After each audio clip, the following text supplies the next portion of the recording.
We all know the well-known statement that the fear of the Lord is the beginning of wisdom. கர்த்தருக்கு பயப்படுதலே ஞானத்தின் ஆரம்பம் என்ற நமக்கு பரிச்சயப்பட்ட வார்த்தையை நாம் கேட்டிருக்கிறோம். It's in Proverbs.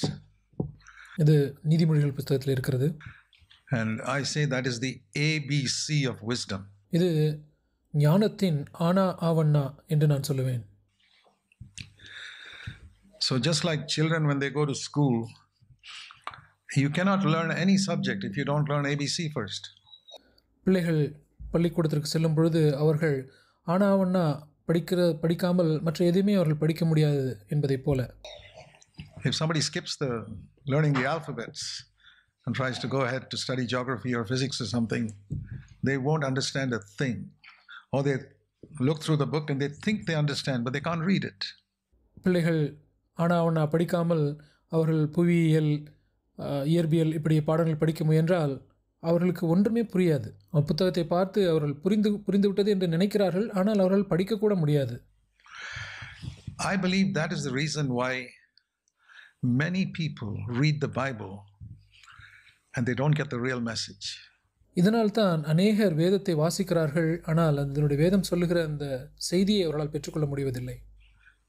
They get some facts. There are people who can study the Bible and get facts out of it. அநேகர் சில உண்மைகளை படிக்கிறார்கள், வேதத்தை படித்து அதில் இருக்கிறதான உண்மைகளை படிக்கிறார்கள். But don't get the essential message which is inside. ஆனால் அந்த புத்தகத்தில் இருக்கிறதான உள்ளே இருக்கிறதான செய்தியை அவர்களால் புரிந்து கொள்ள முடியவில்லை. You know, like the Pharisees. Nobody knew the Bible in the whole world when Jesus came, like the Pharisees. Absolutely nobody. இயேசு இந்த பூமியில் வந்திருந்த பொழுது பரிசேயர்களைப் போல வேதத்தை அவ்வளவு முழுக்க படித்திருந்தவர்கள் யாரும் இல்லை. நிச்சயமாக யாருமே அவர்களைப் போல இல்லை. They knew the Bible, they were scholars, and yet they were the ones who killed Jesus Christ. அவர்கள் வேதத்தை படித்திருந்தார்கள், அவர்கள் வேத கல்விமான்களாக இருந்தார்கள், ஆனால் அவர்கள்தான் இயேசு கிறிஸ்துவை கொலை செய்தவர்களாகவும் இருக்கிறார்கள். I mean, the Greeks who knew nothing about the Bible came with respect to ask questions from Jesus, but the people who studied the Bible thoroughly killed him. வேதத்தை ஒன்றும் அறியாதிருந்த அந்த கிரேக்கர்கள் அவ்வளவு மரியாதையோடு இயேசுவிடத்திலே வந்து சில கேள்விகள் எல்லாம் கேட்க வந்தார்கள், ஆனால் வேதத்தை நன்றாக படித்திருந்த பரிசேயர்கள் இயேசுவை கொலை செய்தார்கள். That is a warning for all of us who study the Bible and say we can know so much, we can know memory verses and everything and all that. It's important for our children too. இது வேதத்தை அதிகமாய் படிக்கிற நமக்கு அது ஒரு எச்சரிக்கையாக இருக்கிறது. நாம் மனப்பாட வசனங்கள் இப்படி நிறைய காரியங்களை நாம் படிக்கிறோம். நம்முடைய பிள்ளைகளுக்கு மனப்பாட வசனம் படிப்பது அது முக்கியமானது. You can get your children to read to memorize verses. Very, very good thing. உங்களுடைய பிள்ளைகளை வசனங்களை மனப்பாடம் செய்ய வைப்பது அது மிக மிக நல்ல காரியம். I am very thankful for all the verses I memorized in my life which have helped me tremendously in different situations. It comes back to my mind.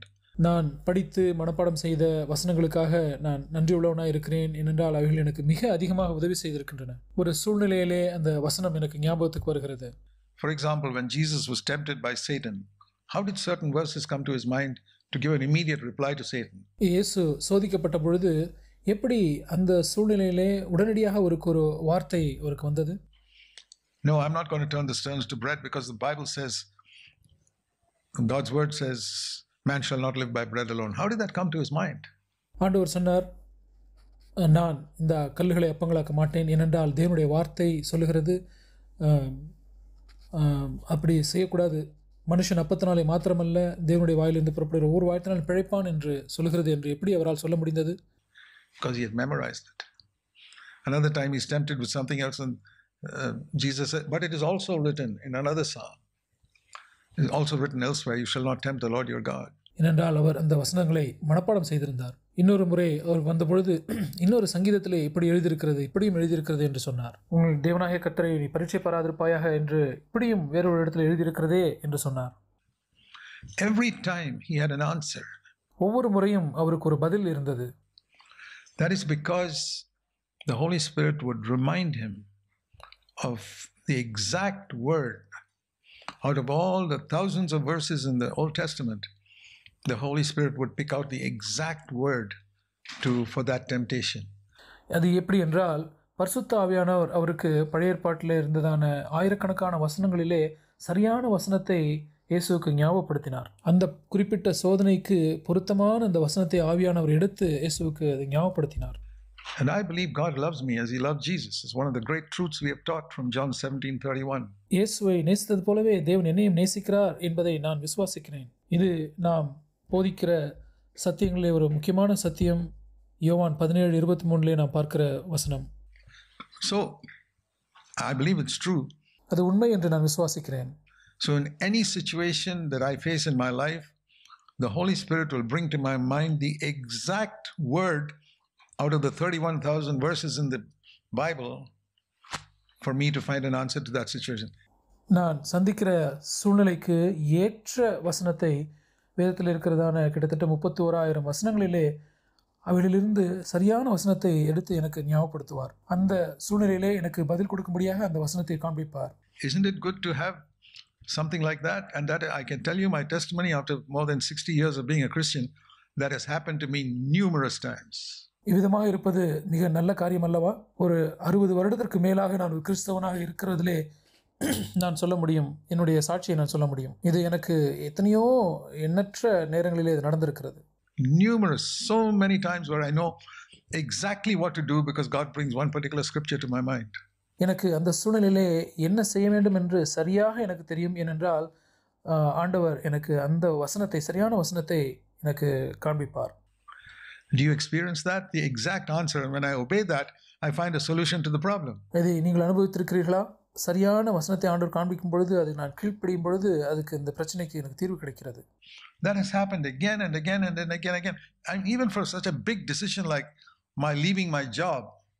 இந்த திரும்பவுமாக அநேக முறைகள் இப்படி நடந்திருக்கிறது. முக்கியமான தீர்மானங்களாகிய நான் என்னுடைய வேலையை விட போகிற அந்த தீர்மானத்திலும் கூட.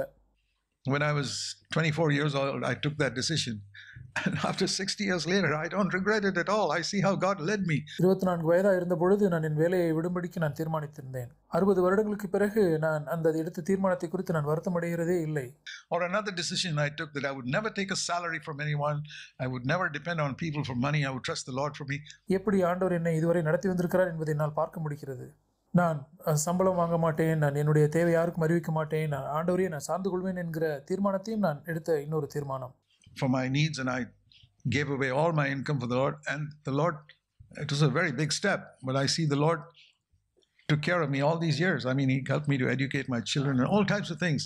என்னுடைய தேவைகள் எல்லாம் ஆண்டவரிடத்தில் நான் சொல்லுவேன், அவரையே நான் சார்ந்து கொள்வேன் என்று நான் எடுத்த தீர்மானம். இதெல்லாம் மிக முக்கியமான தீர்மானங்கள். இப்படி எல்லா காரியத்திலும் ஆண்டவர் என்னை நடத்திருக்கிறார். என்னுடைய பிள்ளைகளை படிக்க வைக்கிற காரியத்திலே, இப்படி எல்லா விதமான காரியத்திலும் தேவன் நடத்தி வந்திருக்கிறார். It's an absolute miracle. இது ஒரு மெய்யாகவே ஒரு அற்புதம் தான். But I want to say something. If we don't begin with the fear of God, you won't understand the Bible. நான் இன்னும் ஒரு காரியத்தையும் சொல்ல விரும்புகிறேன். நாம் தேவ பயத்திலிருந்து நாம் ஒரு காரியத்தை துவங்காவிட்டால் நீங்கள் வேதத்தை புரிந்து கொள்ள முடியாது. And that's why when you come into a testing trial, the Holy Spirit does not bring some word to your mind. அதனால்தான் நீங்கள் உங்களுக்கு ஏற்படுகிற ஒரு சோதனை நேரத்தில் வரும்பொழுது பரிசுத்த ஆவியானவர் உங்களுக்கு அந்த வார்த்தையை எடுத்து உங்களுக்கு காண்பிக்க முடியவில்லை. Why are you stuck? Why do you make the wrong decision? Why do you go consulting here, this person, that person, the other person, and you don't write the understand you made? நீ ஏன் அப்படியே ஒன்றும் செய்வதறியாது நிற்கிறீர்கள்? ஏன் தவறான தீர்மானங்களை எடுக்கிறீர்கள்? நீங்கள் அங்கும் இங்கும் அவரிடத்திலே இவரிடத்திலே கேட்கிறீர்கள், போகிறீர்கள், ஒன்றும் செய்ய முடியவில்லை. You look back over your life and think of the times when you made a mess of some situation when you need not have made it. நீங்கள் யோசித்து பாருங்கள், உங்கள் வாழ்க்கையில் நீங்கள் செய்ய தேவையில்லாத காரியங்களை ஏன் அப்படி செய்திருக்கிறீர்கள்? I want to encourage you, at least from now, begin with learning the ABC. இப்பொழுதிருந்தாவது நான் உற்சாகமான வார்த்தையை நான் உற்சாகப்படுத்த விரும்புகிறேன். ஆனா அவன்னா ABC கற்றுக்கொள்வதிலிருந்து ஆரம்பியுங்கள். Then you will understand the Bible 10 times better. Even if you don't read the Bible much, begin with the ABC and read a little bit of scripture and you'll get a tremendous lot. நீங்கள் அப்படி இருந்தால் நீங்கள் வேதத்தை நன்றாக புரிந்து கொள்வீர்கள். நீங்கள் அதிகமாக வேதத்தை வாசிக்காவிட்டாலும் 10 மடங்கு நீங்கள் அதிகமாக வேதத்தை நீங்கள் புரிந்து கொள்வீர்கள் தேவ பயம் இருந்தால். தேவ பயம் கொண்டிருங்கள், கொஞ்சம் வேதத்தை வாசியுங்கள், அது மிகுந்த பலனை உங்களுக்கு கொடுக்கும்.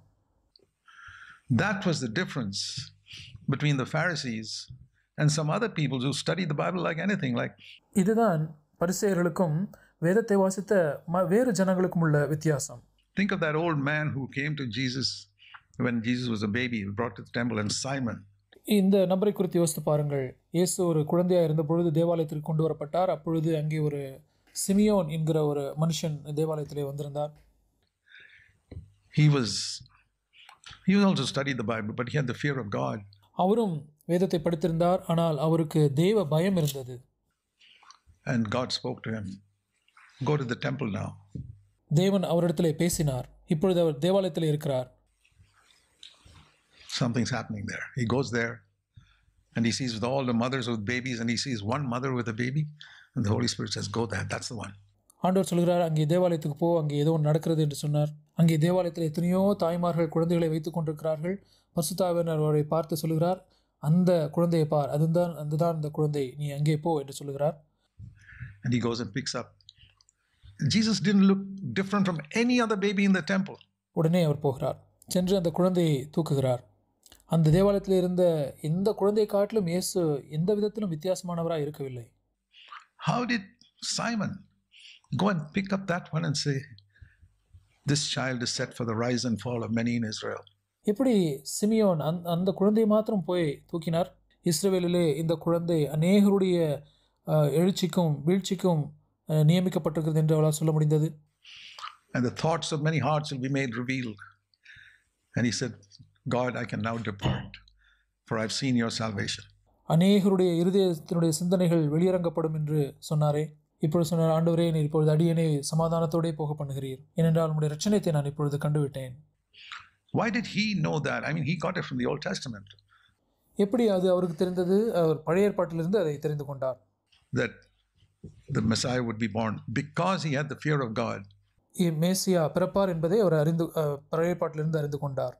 அங்கே தேவனுடைய பயம், தேவ பயம் அவருக்கு இருந்தபடினாலே, that one person who feared God knew more than all the other people. There was another woman called Anna who was also recognized Jesus. மற்ற வேதத்தை படித்த எல்லாரை காட்டிலும் இவருக்கு அந்த உதவி கிடைத்தது. அது மெய்யான காரியத்தை அவர் அறிந்து கொண்டார். இன்னொரு நபர் அன்னாள் என்கிற மனுஷியம் இருந்தார்கள். அவர்களும் இயேசுவை அறிந்து கொண்டார். And so many others didn't. Now what we learn from all these examples, don't just read it like a story. That can happen today. மற்ற அநேகர் இயேசுவை அறிந்து கொள்ளவில்லை. இதில் இந்த உதாரணங்கள் எல்லாவற்றிலிருந்து நாம் என்ன கற்றுக்கொள்கிறோம்? வேதத்தை ஒரு கதையை போல நீங்கள் படிக்காதீர்கள். இன்றைக்கு நடக்கிறது போல. That in certain situations you can recognize what God is doing if you begin with learning the ABC. நீங்கள் தேவ பயமாகிய அந்த ஆனா ஆவண்ணாவிலிருந்து துவங்குகிறீர்களானால் அந்த சில சூழ்நிலைகளிலே சரியான காரியம் என்ன என்பதை நீங்கள் கண்டுகொள்வீர்கள். Otherwise you're trying to read geography book without having read the ABC and you don't know what it's saying. அப்படி இல்லை என்றால் ஆனா ஆவண்ணா ABC படிக்காமல் புவியியல் பாடத்தை படிக்கிறதை போல தான் இருக்கும். அது என்ன சொல்கிறது என்று உங்களுக்கு தெரியாது. You're reading the Bible, you don't know what's saying. I'm absolutely convinced that many believers who have read the Bible for 25 years don't know what the Bible is saying. வேதத்தை படிப்பீர்கள், ஆனால் வேதத்தில் என்ன சொல்கிறது என்று உங்களுக்கு புரியாது. 25 வருடங்களாக வேதத்தை படிக்கிற கிறிஸ்தவர்கள் இருக்கிறார்கள், ஆனால் வேதம் என்ன சொல்கிறது என்பது தெரியாமலே இருக்கிறார்கள் என்பதை நான் நிச்சயமாய் சொல்ல முடியும். I'll give you an example of it. Mark chapter 7. அதற்கு நான் ஒரு உதாரணத்தை உங்களுக்கு நான் கொடுக்கட்டும். மார்க் 7ஆம் அதிகாரம். In Mark chapter 7 we read, mark 7ஆம் அதிகாரத்தில் நாம் வாசிக்கிறோம், that the Pharisees were asking Jesus, "Why don't your disciples wash their hands?" You know, the Pharisees had a ritual of washing their hands right up to their elbows before you eat. Now we don't have to do that, but that was a ritual. பரிசேயர்கள் இயேசுவை பார்த்து, ஏன் உங்களுடைய சீஷர்கள் கைகள் கழுவாமல் போஜனம் பண்ணுகிறார்கள் என்று குற்றம் பிடித்தார்கள். பரிசேயர்கள் சாப்பிடுவதற்கு முன்பதாக முட்டி வரைக்கும் தங்களை கைகளை கழுவ வேண்டும் என்று சொல்லுவார்கள். நாம் இப்பொழுது அதையெல்லாம் செய்ய தேவையில்லை, அது அந்த நாட்களிலே இருந்த ஒரு சடங்காச்சாரம். And it says in Mark 7, the Pharisees don't eat unless they eat like that. And பரிசேயர்கள் அப்படி முட்டி வரை கை கழுவாமல் போஜனம் பண்ண மாட்டார்கள் என்று இங்கே சொல்லப்பட்டிருக்கிறது.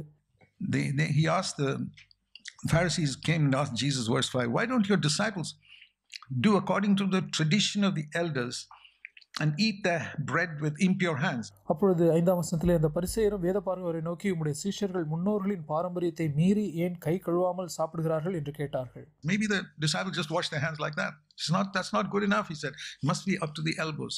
சீஷர்கள் வெறுமனே கையை அப்படி கழுவினார்கள். ஆனால் பரிசேயர்களோ அது போதுமானதல்ல, முட்டி வரைக்கும் கையை கழுவ வேண்டும் என்று சொல்கிறார்கள். And you know how Jesus replied to that?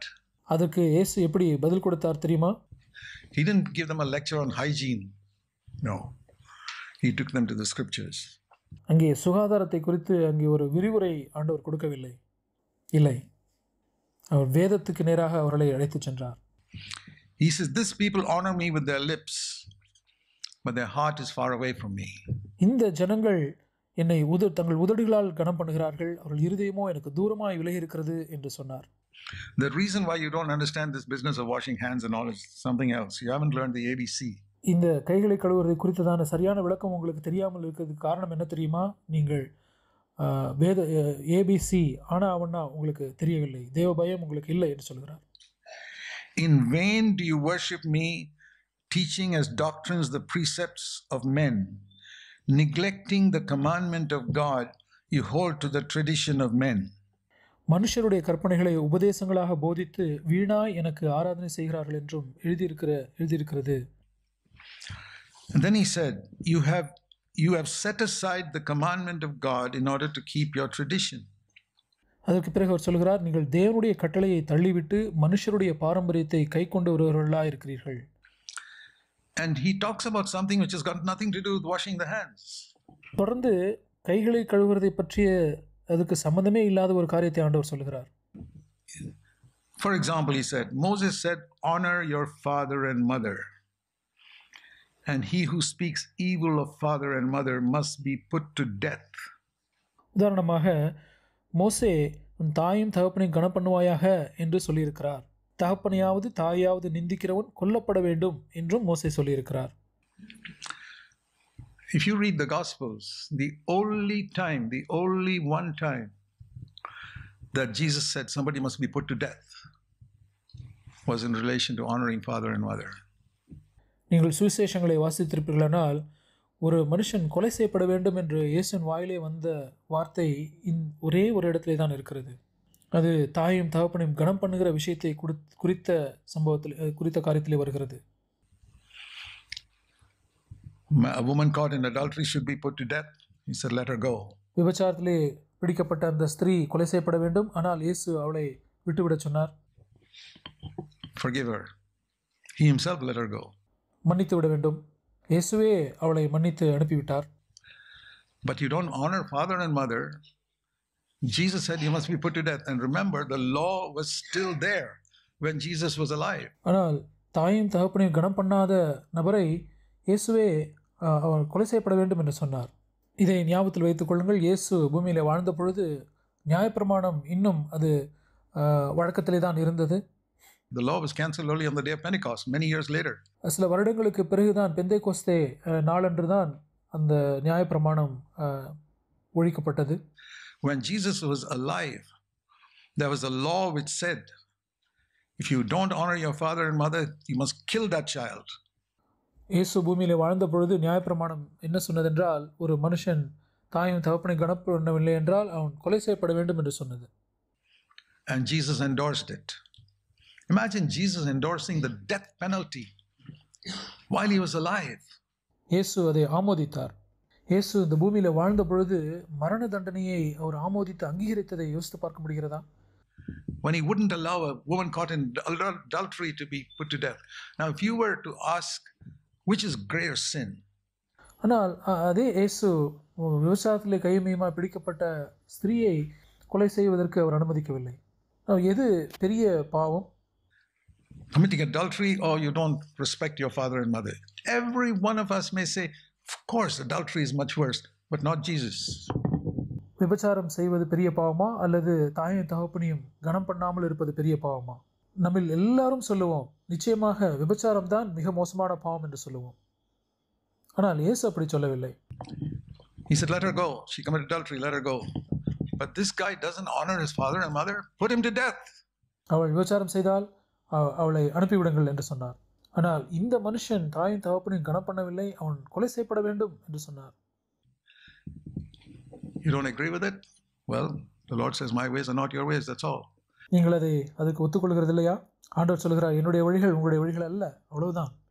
As the heaven is above the earth, so is my ways above your ways. And I'll tell you this, if you don't fear God, you'll never understand it. பூமிக்கு வானம் எவ்வளவு உயர்ந்திருக்கிறதோ அவ்வளவாய் என்னுடைய வழிகள் உங்களுடைய வழிகளை காட்டிலும் உயர்ந்திருக்கிறது என்று சொன்னார்.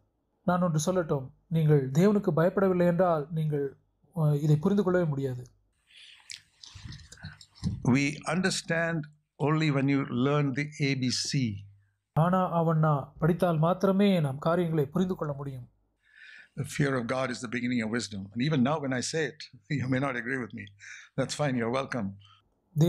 தேவனுக்கு பயப்படுகிற பயமே ஞானத்தின் ஆரம்பம். நான் சொன்னாலும் கூட நீங்கள் ஒத்துக்கொள்ள மாட்டீர்கள், அது பரவாயில்லை. But I have learned through more than 60 years of studying the Bible that God answers every situation I'm faced in with something from Scripture. 60 வருடங்களாக வேதத்தை வாசித்ததிலிருந்து நான் இதை கற்றுக்கொண்டிருக்கிறேன். நான் தேவனுக்கு பயப்படுவதை கற்றுக்கொள்ளும் பொழுது என்னுடைய வாழ்க்கையில் நடக்கிற எல்லா சூழ்நிலைகளிலும் எனக்கு அவர் உதவி செய்யும்படியாக எனக்கு அவர் புரிந்து கொள்வதை கொடுக்கிறார். When I learn to fear him, when I've learned the ABC, that's why I'm telling you from my own experience. அதுதான் ஞானம். ஆனா அவனா இது என்னுடைய சொந்த அனுபவத்திலிருந்து நான் சொல்லுகிறேன். Dear brothers and sisters, learn the ABC of Scripture, which is the fear of God. அருமையான சகோதர சகோதரர்களே, தேவ பயமாகிய ஆனா அவனாவை கற்றுக்கொள்ளுங்கள். Okay, here's an example of how you can fear God. இங்கே ஒரு உதாரணம் இருக்கிறது, நீங்கள் எப்படி தேவனுக்கு பயப்பட முடியும் என்பதை குறித்த உதாரணம். Leviticus chapter 19. It's just in line with what we've just been hearing from Wenhai. லேவியராகமம் 19ஆம் அதிகாரம். சகோதரர் வென்ஹாய் அவர்கள் பேசியதற்கேற்பவே அதுக்கேற்ற காரியங்களை தான் இப்பொழுது நாம் பேசிக்கொண்டிருக்கிறோம். Leviticus 19. This is one of the laws of God. Verse 32. லேவியராகமம் 19ஆம் அதிகாரம். இது தேவனுடைய பிரமாணங்களில் ஒரு பிரமாணமாக இருக்கிறது. 32ஆம் வசனம். You shall stand up when you see a gray-haired man, and that way honor an older person, and thus you reverence God.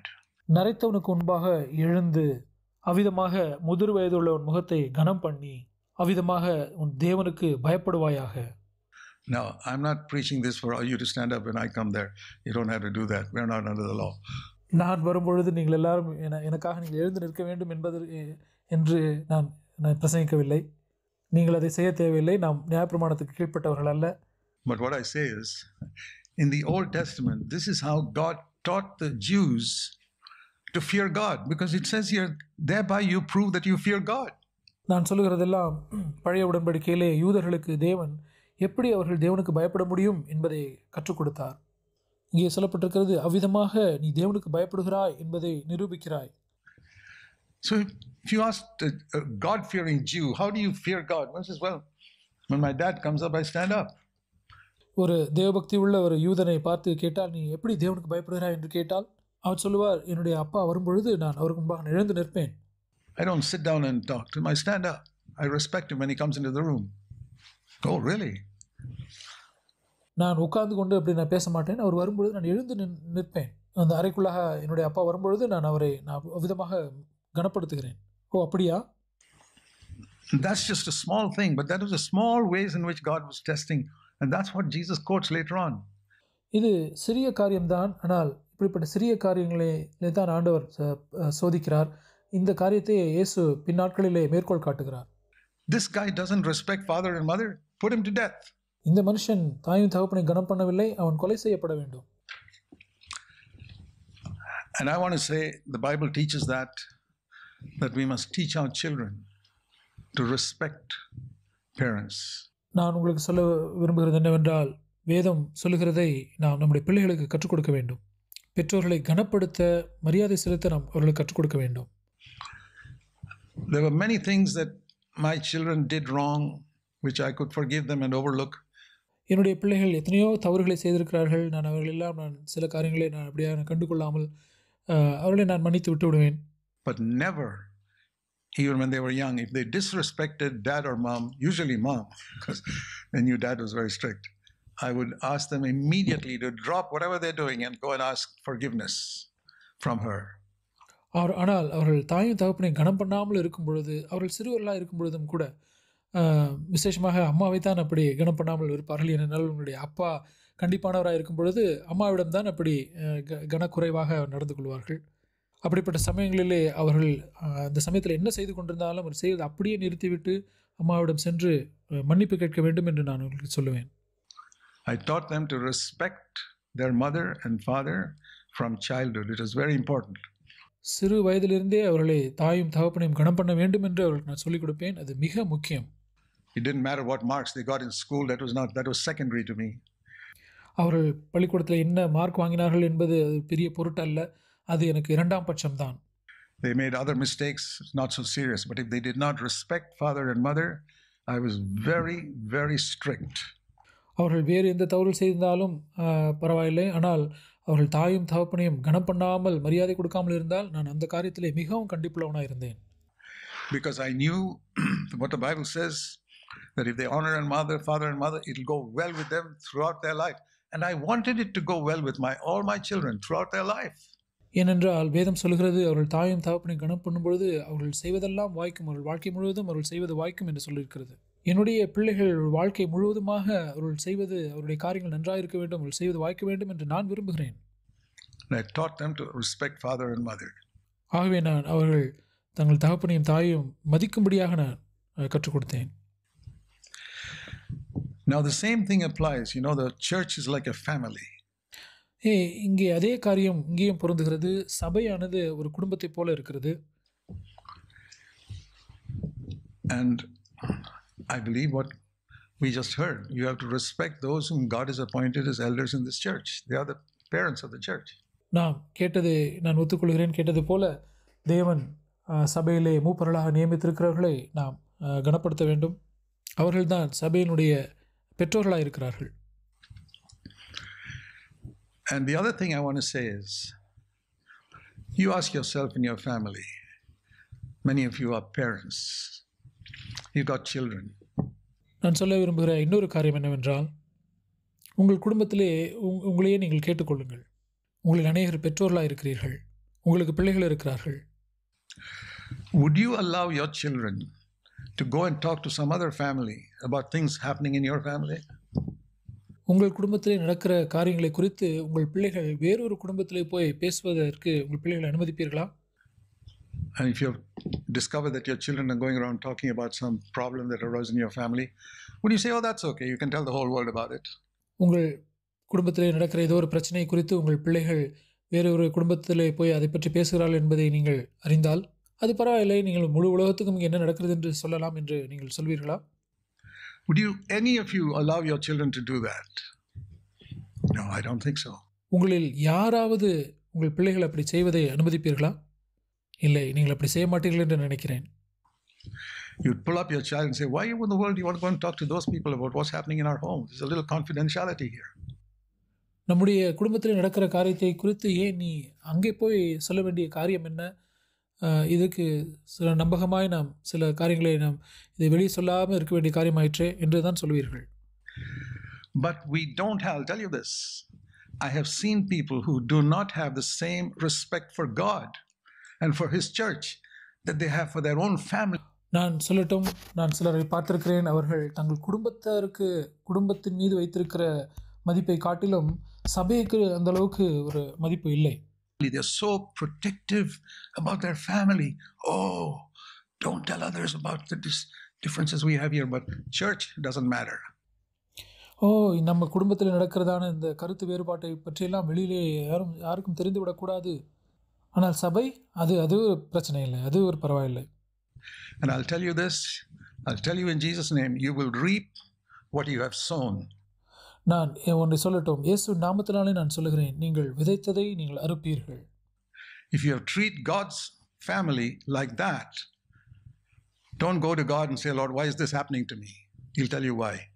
நீங்கள் தேவனுடைய குடும்பத்திற்கு நீங்கள் அப்படிப்பட்ட காரியத்தை செய்வீர்களானால், உங்களுக்கு நடக்கிற காரியத்தை குறித்து தேவனிடத்தில் போய், ஆண்டவரே ஏன் எனக்கு இப்படி நடக்கிறது என்று நீங்கள் கேட்காதீர்கள். அது ஏன் என்று நான் உங்களுக்கு சொல்லட்டும். Because you despise my family and you care for your own family. ஏனென்றால் ஆண்டவர் சொல்லுவார், என்னுடைய குடும்பத்தை நீ அவமதித்தா என்று சொல்லுவார். ஆனால் உன்னுடைய குடும்பத்தை மாத்திரம் கருத்தாய் நீ பராமரிக்கிறாய். He who has ears to hear, let him hear. காது உள்ளவன் கேட்க கடவன்.